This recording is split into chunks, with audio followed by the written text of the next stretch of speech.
I get this question a lot. I have to tell you something, folks. I'm not anybody famous or important or influential. I'm not a political scientist. I'm not a historian. I'm a data analyst. And I do some interesting things on the side. But I did not expect to become a citizen journalist reporting on the war in Ukraine, but here we are. So what can you do? Well, you can donate to organizations that support Ukrainian civilians and refugees, such as International Rescue Committee, Doctors Without Borders, Red Cross, World Central Kitchen. Those are all great. UNICEF. So you can write to the head of your state and your representative to the UN, your country's ambassador to the UN, and point out, as I did in one of my videos, the dubious position of Russia on UN Security Council.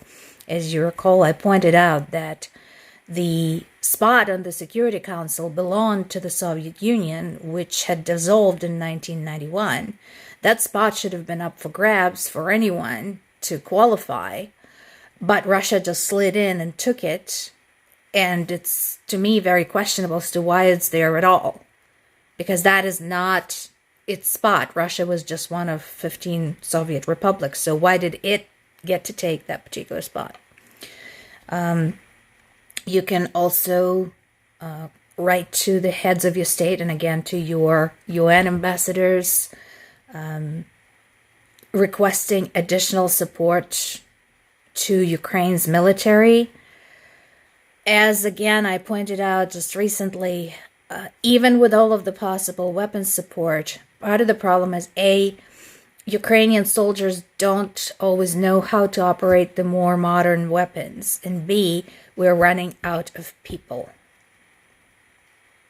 All of the weapons in the world are not going to help if there's nobody to operate them.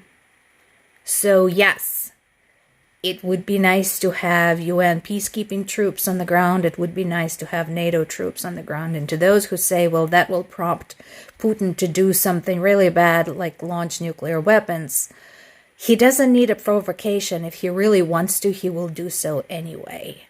And if Ukraine falls, that will have dramatic events for the world. Putin had already threatened other countries with takeover, so take notice.